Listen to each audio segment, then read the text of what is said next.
Assalomu alaykum. Bugun sizlar bilan o'sha ko'pchilik eshitgan, lekin aslida nimaligini to'liq bilmaydigan bir mavzu haqida gaplashamiz. Bu natal xarita.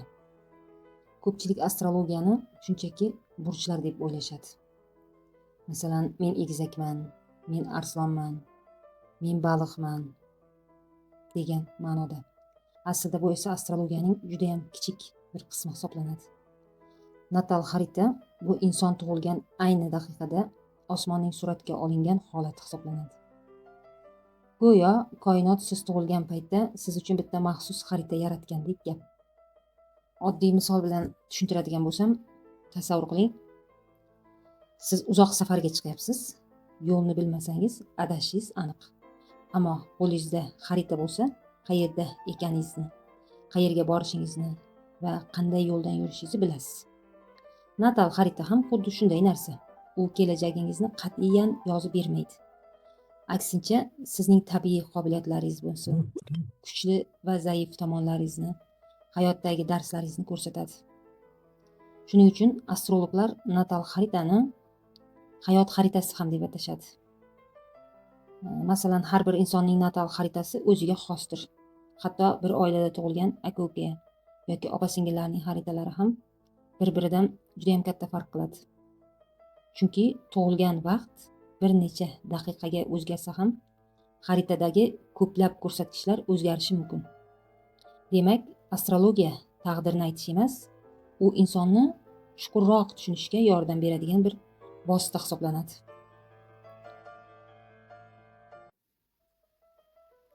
Natal xaritada nimalarni prognoz qilishimiz mumkin? Eng avvalo, insonning xarakteri. Siz tez qaror qabul qiladigan insonmisiz yoki hamma narsani chuqur o'ylaysizmi? Insonlar bilan tez chiqishasizmi yoki yolg'izlikni yoqtirasizmi? Rahbar bo'lish qobiliyatingiz bormi yoki sizga ijod yaqinmi? Ularning barchasi natal xaritada aks etishi mumkin. Bundan tashqari, xarita quyidagi savollarga ham javob topishga yordam berishi mumkin. Qaysi kasb sizga mos? Pul topish uslubingiz qanday? Muhabbatda nimalarga e'tibor berasiz? Oilaviy hayotingiz qanday bo'lishi mumkin? Hayotingizdagi asosiy sinovlar nimalar? Ichki iste'dodlaringiz qayerda yashiringan? Lekin bir narsani unutmaslik kerak, natal xarita sizni majburlamaydi. Faqat imkoniyatlarni ko'rsatadi. Masalan, olaylik, ikki kishining xaritasida bir xil ko'rsatish bo'lishi mumkin. Biri bu imkoniyatdan unumli foydalanadi, ikkinchisi esa foydalanmaydi. Natijada hayotlari butunlay boshqacha bo'ladi. Professional astrologiya insonning tanlov erkinligini inkor qilmaydi. Xarita yo'lni ko'rsatadi, ammo shu yo'ldan yurish yoki yurmaslik insonni o'z qo'lida bo'ladi. Endi eng muhim savol tug'iladi. Natal xarita tuzish uchun nimalar kerak? Buning uchun bizga 3 ta ma'lumot yetarli. Tug'ilgan sana, vaqt va joy. Ayniqsa, tug'ilgan vaqt juda ham muhim. Chunki ba'zan o'sha 5-10 daqiqalik farq ham uylar joylashuvini xaritangizda o'zgartirishi mumkin. Natijada prognoz ham boshqacha bo'ladi. Shu sababli professional astrologlar iloji boricha aniq tug'ilgan vaqt bilan ishlashadi. Yana bir noto'g'ri tushunchani aytib o'taman. Ba'zi insonlar astrologiya hammasini 100% aytib beradi deb o'ylashadi. Aslida esa unday emas. Astrologiya ehtimollarni, kuchli va zaif energiyani ko'rsatadi. U sizning o'rningizga qaror qabul qilmaydi. Masalan, olaylik, xaritada tadbirkorlik salohiyati kuchli bo'lishi mumkin, lekin inson harakat qilmasa, bu salohiyat ochilmasligi ham mumkin. Yoki kimgadir ijodiy qobiliyat juda kuchli bo'ladi, ammo u boshqa kasbni tanlab, bu iste'dodini ishlatmaydi. Natal xarita imkoniyatlar xaritasi. Yana bir muhim jihat shundaki, astrologiya faqat kelajak haqida emas, u insonning o'tmishini, bolalikdagi tajribalarini, oilaviy muhitini, ichki qo'rquvlarini va hayotiy vazifalarini ham tahlil qilishga yordam beradi. Shu sababli ko'plab insonlar natal xarita orqali o'zini yaxshiroq tushuna boshlaydi. Men astrologiyani o'zini anglash ilmi sifatida ko'raman. Chunki inson o'zini qanchalik yaxshi bilsa, shunchalik to'g'ri qarorlar qabul qiladi. Agar siz ham nega hayotimda ayrim voqealar takrorlanadi? Qaysi sohada muvaffaqiyat qozonishim mumkin? Kuchli tomonlarim nimalar? Hayotdagi vazifam nima? Degan savollarga javob izlayotgan bo'lsangiz, natal xarita sizga foydali yo'l yo'riq bo'lishi mumkin.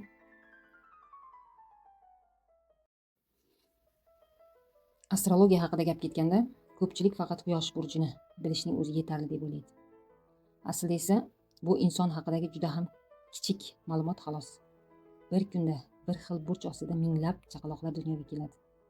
Agar faqat quyosh burji muhim bo'lganda edi, ularning barchasi bir xil xarakterga, bir xil qiziqishlarga va bir xil hayot yo'liga ega bo'lishi kerak edi. Ammo hayotda buning aksini ko'ramiz. Har bir inson o'ziga xos.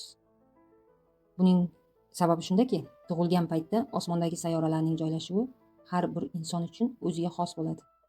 Tug'ilgan vaqt va joy natal xaritaning muhim qismidir. Shu omillar birgalikda insonning shaxsiy xaritasini hosil qiladi. Natal xarita o'zgarmaydi.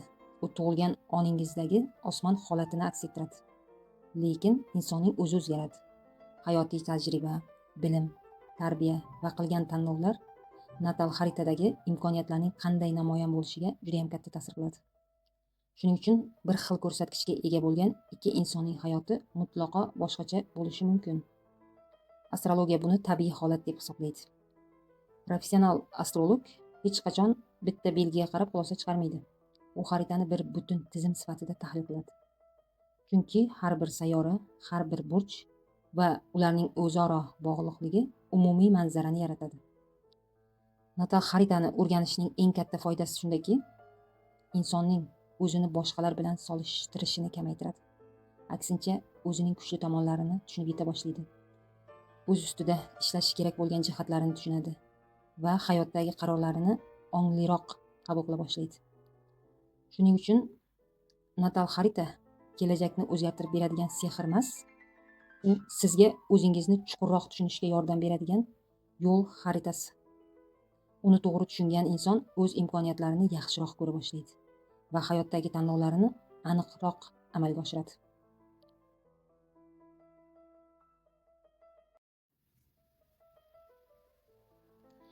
Inson hayoti davomida ko'plab savollarga javob izlaydi. Men kimman? Nima uchun aynan shu kasbni tanladim? Nega ayrim ishlar menga oson, boshqalari esa juda qiyin tuyuladi? Nima uchun ba'zi odamlar bilan bir zumda chiqishib ketaman, boshqalar bilan esa hech qanday umumiy til topa olmayman? Bu savollarning barchasiga faqat bitta javob bor deyish juda ham noto'g'ri bo'ladi. Lekin natal xarita bu savollarga boshqa tomondan qarash imkonini beradi. Ba'zan inson o'zidagi iste'dodni yillar davomida sezmay yashaydi. Atrofidagilar fikri yoki hayot sharoiti sababli o'ziga mos bo'lmagan yo'ldan ketadi. Natijada o'zini baxtsiz yoki qoniqarsiz his qilishi mumkin. Natal xarita esa insonning tabiiy moyilliklarini ko'rsatishda katta yordam beradi. Bu faqat shu kasbni tanlashing kerak degani emas, balki qaysi yo'nalishda o'zingizni erkinroq his qilishingiz, qayerda salohiyatingiz kuchliroq ekanini tushunishga yordam beradi. Yana bir muhim jihat shundaki, har bir insonning hayot suratini bir xil deb ko'ra olmaymiz. Kimdir yoshlikda katta muvaffaqiyatga erishadi. Boshqasi esa o'z yo'lini ancha keyin topadi. O'zingizni boshqalar bilan solishtirish o'rniga o'z yo'lingizni tushunib yetish ko'proq foyda beradi. Shu sababli natal xarita boshqalar qanday yashayotganini emas, aynan sizning hayotingizni tushunishga xizmat qiladi. U sizni kim bilandir taqqoslamaydi. Aksincha, sizning noyob tomonlaringizni ko'rsatishga harakat qiladi. Astrologiya menga bir nimani o'rgatdi. Har bir insonning yo'li o'ziga xos. Kimningdir hayotni o'lchov qilib olish o'rniga o'z imkoniyatlaringizni tanish, rivojlantirish ancha muhim. Natal xarita ham aynan shu yo'lda sizga hamroh bo'ladigan vositalardan biri deb o'ylayman.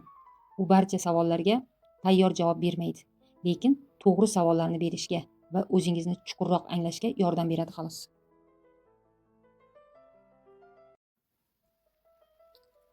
Astrologiya haqida turli fikrlarni eshitishimiz mumkin. Kimdir unga ishonadi, kimdir esa umuman ishonmaydi. Bu tabiiy holat. Lekin ko'pincha astrologiya haqidagi fikrlar uni to'liq tushunmasdan turib shakllanadi. Masalan, ayrim odamlar natal xaritamda qiyin ko'rsatkichlar bor ekan, demak hayotim ham qiyin bo'ladi deb o'ylashadi. Aslida esa har bir insonning xaritasida kuchli, sinovli nuqtalar bo'ladi. Mukammal xarita degan narsa va bu tushuncha yo'q, mavjud emas. Hayotning o'zi ham xuddi shunday. Agar inson hech qanday sinovsiz yashasa, u tajriba orttira olmaydi. Qiyinchiliklar ko'pincha bizni kuchliroq, sabrliroq va dono qiladi.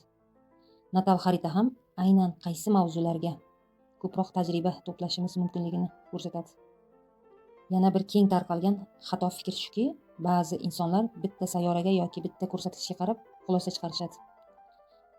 Aslida esa astrologiyada har bir belgi alohida emas, balki boshqa ko'rsatkichlar bilan birgalikda tahlil qilinadi. Xuddi katta mozaikaning bitta bo'lagiga qarab butun rasmni tasavvur qilib bo'lmaganidek, natal xaritani ham bitta element orqali baholab bo'lmaydi. Shuningdek, astrologiya insonni qo'rqitish uchun emas, afsuski, ba'zan sizni falokat kutyapti yoki sizning taqdiringiz yomon degan gaplarni ham uchratamiz. Professional astrolog bunday yondoshmaydi. Uning vazifasi insonni qo'rqitish emas, balki vaziyatni tushuntirish va imkoniyatlarni ko'rsatishdir. Eng muhimi, natal xarita insonning o'zini anglash yo'lida bir vosita hisoblanadi. O'zini anglagan inson hayotdagi qarorlarini ishonch bilan qabul qila oladi va nima uchun aynan shu yo'ldan ketayotganini yaxshiroq tushunadi. Shu sababli astrologiyaga tayyor javoblar beradigan mo'jiza sifatida emas, balki insonni chuqurroq anglashga yordam beradigan bilim sifatida qarash maqsadga muvofiqdir deb o'ylayman. Ko'pchilik astrologga murojaat qilganda bitta savol bilan keladi. Ammo suhbat davom etgani sari aslida uni qiziqtirayotgan mavzular ancha ko'p ekanligi ma'lum bo'ladi. Kimdir o'z kasbini to'g'ri tanlaganmi yoki yo'qmi, shuni bilishni xohlaydi. Kimdir munosabatlarda nega bir xil muammolar takrorlanayotganini tushunishga harakat qiladi. Yana kimdir esa o'zidagi qobiliyatlarni qanday rivojlantirish mumkinligini izlaydi. Natal xarita tayyor javoblar beradigan sehrli vosita emas. U savollarga boshqa nuqtai nazardan qarashga yordam beradi. Ba'zan inson yillar davomida o'zi sezmagan jihatlarini aynan tahlil davomida anglab yetadi. Shunday holatlar ham bo'ladiki, inson o'zini boshqalarga o'xshashga juda ko'p vaqt sarflaydi. Aslida esa har bir insonning hayot yo'li, imkoniyatlari va rivojlanish sur'ati turlicha bo'ladi. Natal xarita aynan shu o'ziga xoslikni ko'rsatadi. Menimcha, yaxshi astrologning vazifasi kelajakni qo'rqinchli qilib tasvirlash emas, uning vazifasi insonning kuchli tomonlarini ko'rsatish, ehtimoliy qiyinchiliklarni tushuntirish va ularga ongli yondashishga yordam berish. Ba'zan insonlar tahlildan so'ng men o'zimni endi yaxshiroq tushundim deb aytishadi.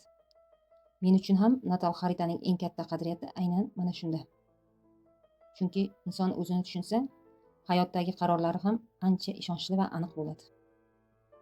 Astrologiya insonning o'rniga qaror qabul qilmaydi, lekin u o'zini chuqurroq anglash yo'lida foydali yo'l yo'riq bo'la oladi. Va nazarimda aynan shu natal xaritaning eng katta ahamiyati ham shu. Xulosa qilib aytganda, natal xarita bu inson hayotini boshqaradigan hukm emas, balki uni yaxshiroq tushunishga yordam beradigan yo'l ko'rsatkichidir.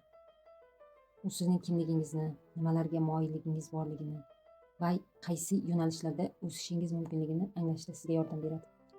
Ammo hayotingizni qanday yashashingiz, qanday qarorlar qabul qilishingiz va qanday inson bo'lishingiz har doim o'zingizga bog'liq. Shuning uchun astrologiyani qo'rquv bilan emas, qiziqish va bilim olish istagi bilan o'rganish kerak. Chunki o'zini tanigan inson boshqalarni ham yaxshiroq tushunadi. Hayotdagi voqealarni ham boshqacha nigoh bilan ko'ra boshlaydi. Agar siz astrologiyani endi o'rganayotgan bo'lsangiz, shoshilmang. Har bir mavzuni bosqichma-bosqich o'rganing. Astrologiya juda ham keng va chuqur bilim bo'lib, uni qancha o'rgansangiz, shuncha yangi ma'lumotlarni kashf etasiz. Bugun biz natal xarita nima ekanligini, u nima uchun kerakligi va uni to'g'ri tushunish nega muhimligi haqida suhbatlashdik. Keyingi videolarimizda esa astrologiyaning boshqa qiziqarli mavzulariga o'tamiz. Sayyoralar nimani anglatadi? Ularning inson xarakteriga qanday ta'siri bor? Ularning barchasini sodda va tushunarli tilda birgalikda o'rganamiz. Agar ushbu video siz uchun foydali bo'lgan bo'lsa, uni yaqinlaringiz bilan ulashing, fikringizni izohlarda yozib qoldiring va keyingi videolarni o'tkazib yubormaslik uchun sahifamni kuzatishda davom eting. E'tiboringiz uchun katta rahmat. Keyingi videolarda yana uchrashguncha salomat bo'ling.